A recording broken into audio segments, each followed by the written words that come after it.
जी हाँ दोस्तों, स्वागत है आपके अपने YouTube channel target with RP में। आपका स्वागत है।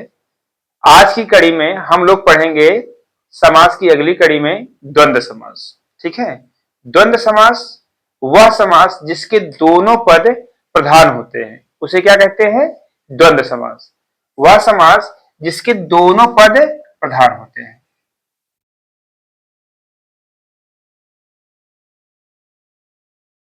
द्वंद्व समास वह समास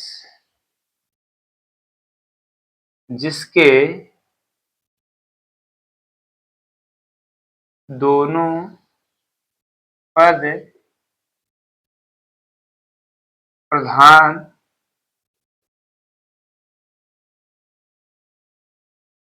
होते हैं उसे द्वंद्व समास कहते हैं। वह समास जिसके दोनों पद प्रधान होते हैं उसे क्या कहते हैं? द्वंद्व समास कहते हैं। या तो प्रधान बोल दें या दोनों पद संज्ञा बोल दें। ऐसा समास जिसके दोनों पद संज्ञा हो या प्रधान हो उसे क्या कहेंगे? द्वंद्व समास। और इन दो पदों के बीच में क्या लगा होता है? डैश लगा होता है। इन दो पदों के बीच में क्या लगा होता है? डैश। जैसे जैसे माता पिता। माता भी नाउन है, पिता भी नाउन मीन संज्ञा। दोनों अपने आप में क्या है? प्रधान है। और दोनों के बीच में क्या है? डैश है। इसलिए क्या हो गया? द्वंद्व समास। माता पिता, गुरु शिष्य,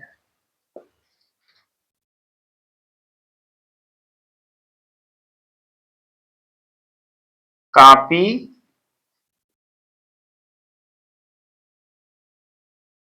किताब।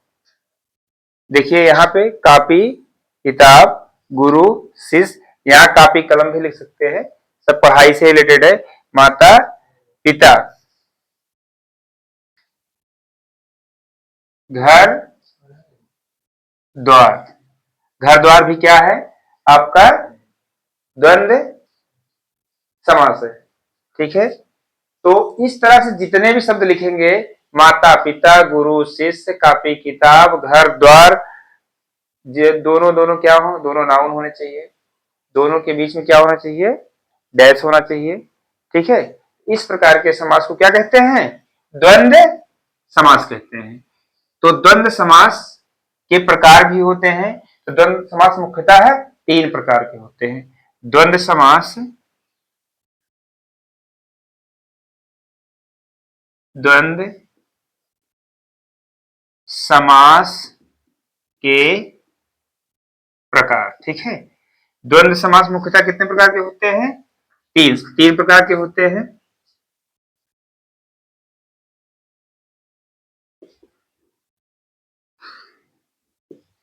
पहला है इतरेतर। इतरेतर द्वंद्व।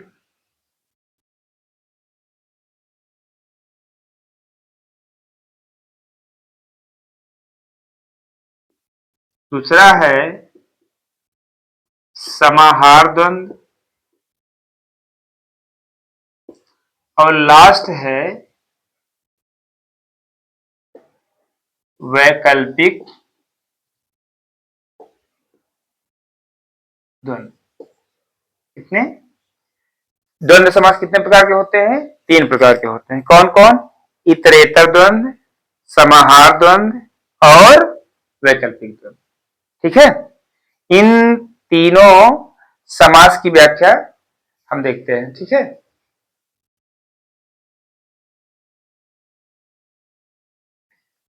पहले इतरेतर द्वंद्व। इतरेतर द्वंद्व वह समास जिन दो पदों के समास विग्रह में और शब्द आता है वहां पे इतरेतर होता है। जैसे माता पिता, इसलिए मैं लिख सकता हूं माता और गुरु शिष्य, गुरु और कापी किताब, कापी और किताब, घर द्वार, घर और द्वार। बात समझ में आया? ऐसा समास जिन दो इतरेतर द्वंद्व वह समास जिन दो पदों के बीच में समास विग्रह करते समय और का बोध हो, वहां पर क्या होता है? इतरेतर। ठीक है, इसको भी कहेंगे वह समास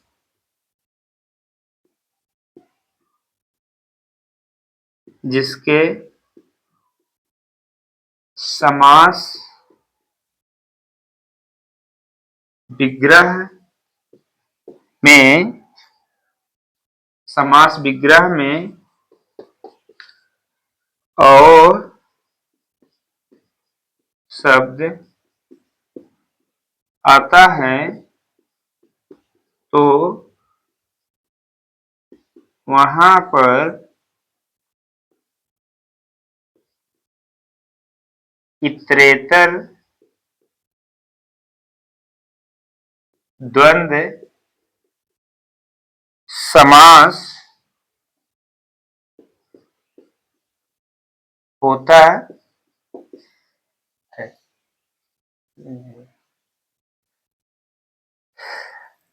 तो इतरेतर समास आप देख लिए, वह समास जिसके समास विग्रह में और शब्द आता है तो वहां पर क्या होता है? इतरेतर समास।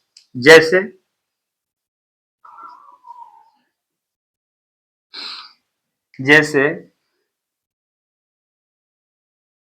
देश विदेश, अगर इसका हम विग्रह करेंगे तो देश और विदेश आएगा। ठीक है, राम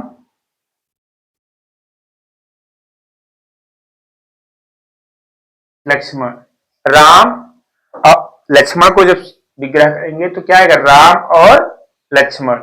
इसी तरह भाई बहन, भाई और बहन का अगर शब्द विच्छेद करेंगे, विग्रह करेंगे तो क्या आएगा?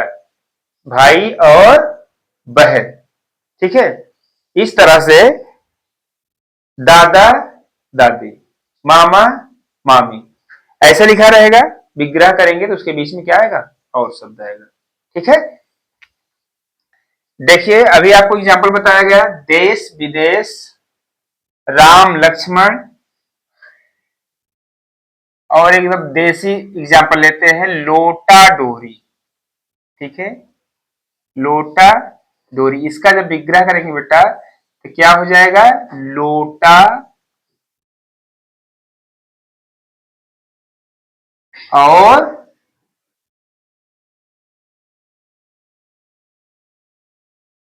डोरी, यहां क्या आया? और आया। लव कुश, यहां क्या आया? लव और कुश। तो इसका विग्रह करने पर बीच में क्या आ रहा है? और आ रहा है। ठीक है, तो जब समास का विग्रह करने पर समास विग्रह में और शब्द आए तो वहां पर कौन समास होता है? इतरेतर समास होता है। ठीक है, अब अगला समास जो है वो है समाहार समास। क्या है? समाहार, समाहार द्वंद्व समास। ठीक है,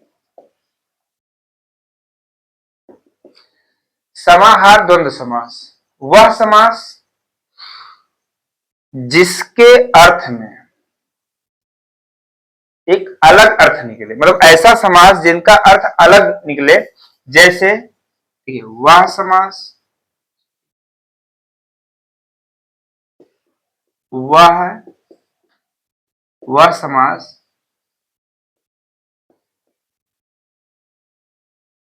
जिनके मेल से उनका तीसरा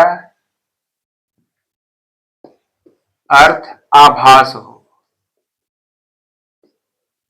आभास हो, वहां वहां पर समाहार द्वंद्व समास होता है। लिखा कुछ और रहेगा लेकिन समझा कुछ और जाएगा। ठीक है, लिखा कुछ और रहेगा, समझा कुछ और जाएगा। जैसे जैसे अगर हम कह देंगे दाल रोटी, दाल रोटी का मतलब आप क्या समझते हैं? दाल रोटी का मतलब है भोजन से मतलब है। लोग कहते हैं ना कि हमारा दाल रोटी चल जा रहा है। दाल रोटी चलने का मतलब केवल दालें रोटी नहीं खाते हैं। दाल रोटी का मतलब होता है कि मेरा भोजन चल रहा है। ठीक है, इसका मतलब क्या है? भोजन। दाल रोटी का मतलब क्या है? भोजन से। रुपया पैसा कहते हैं, रुपया पैसा। रुपया पैसा से मतलब है धन से मतलब है, रुपया और पैसा नहीं। आपके पास रुपया पैसा ही नहीं, रुपया पैसा का मतलब है किससे? धन से मतलब है। ठीक है,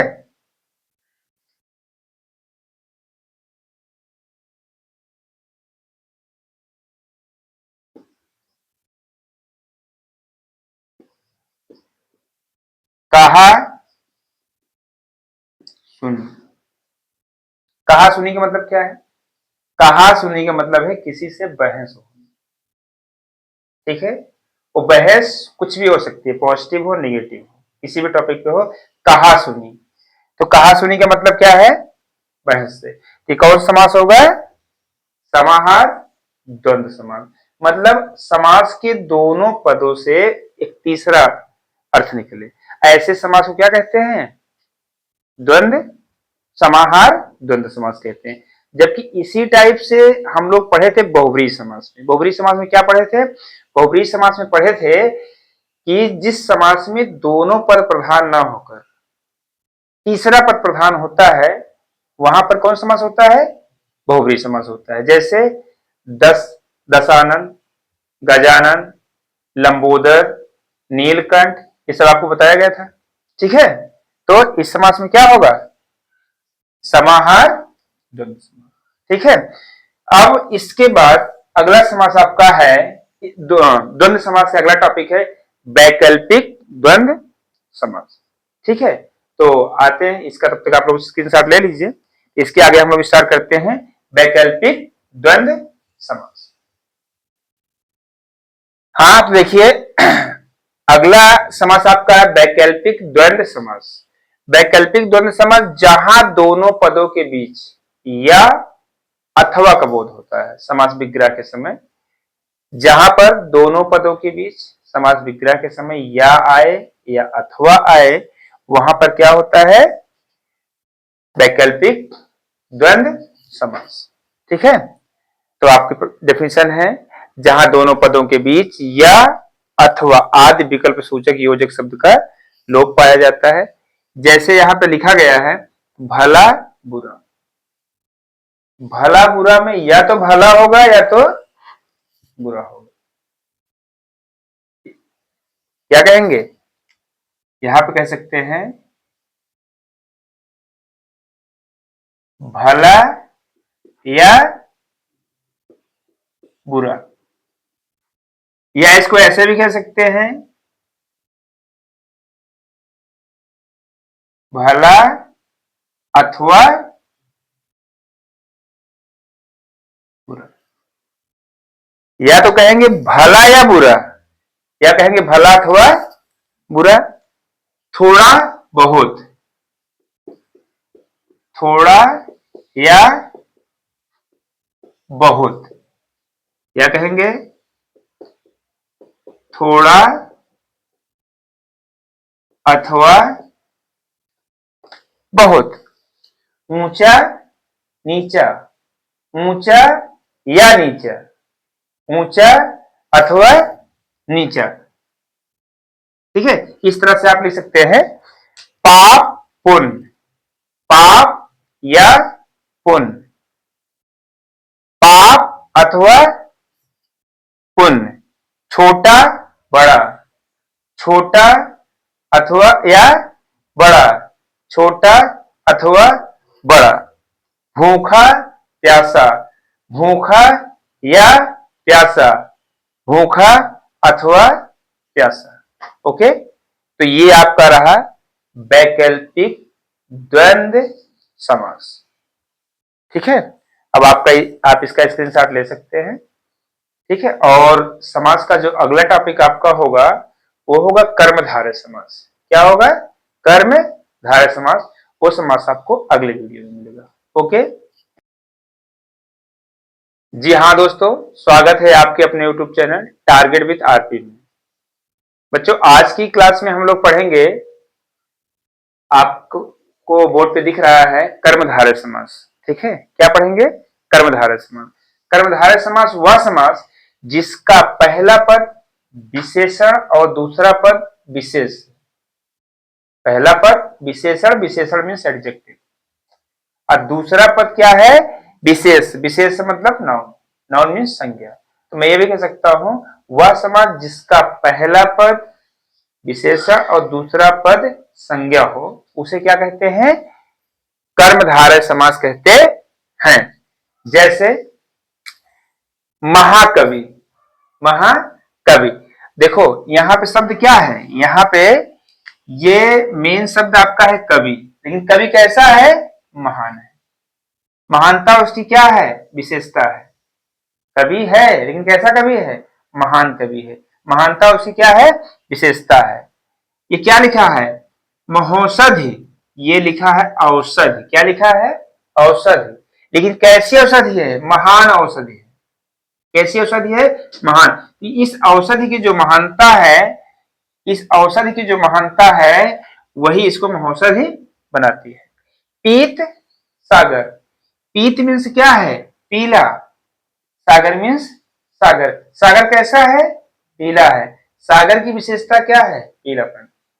ठीक। नरा धाम, नर अधम, अधम है जोनर। पीतांबर, देखिए ये थोड़ा सा इंपॉर्टेंट है, इसलिए इंपॉर्टेंट है क्योंकि ये आपको बहुव्रीहि में पीतांबर पढ़ाया गया है। ये आपके लिए इंपॉर्टेंट इसलिए है कि अगर आपके समास क्वेश्चन में पीतांबर देकर के और आपसे समास पूछे और आपके विकल्प में बहुव्रीहि भी हो और कर्मधारय भी, बहुव्रीहि भी हो और कर्मधारय हो।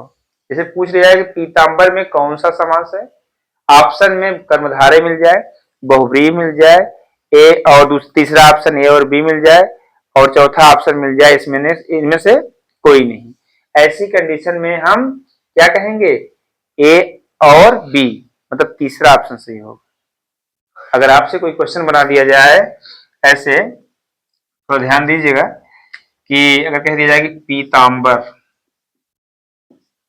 पीतांबर में कौन कौन कौन सा समास है, ऑप्शन ए दे दिया जाए कर्मधारय, ऑप्शन बी दे दिया जाए बहुव्रीहि, ऑप्शन सी दे दिया जाए ए और बी, ऑप्शन डी दे दिया जाए इनमें से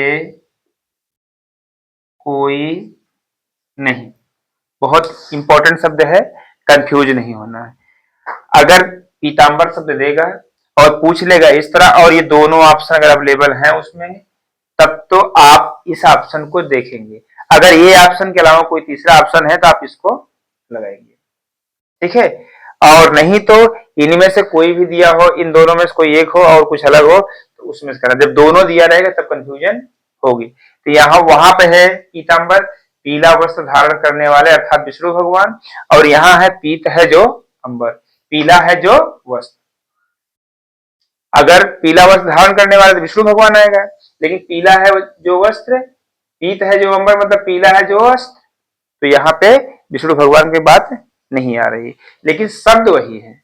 मेन चीज शब्द वही। अगर हमारे क्वेश्चन में आएगा पीतांबर और हमसे पूछा जाएगा अगर कर्मधारय केवल है और तीन अलग अलग हैं तो कर्मधारय करेंगे, अगर बहुव्रीहि है बाकी तीनों अलग है बहुव्रीहि करेंगे, अगर ये दोनों हैं तब हम थर्ड ऑप्शन चूज करेंगे, जो जहां पे जिस ऑप्शन पे हो, ए और सी पे होगा तो अलग बात है, अगर ऐसे है तो ऐसे, नहीं तो हम किस में लगाएंगे, इसमें लगाएंगे।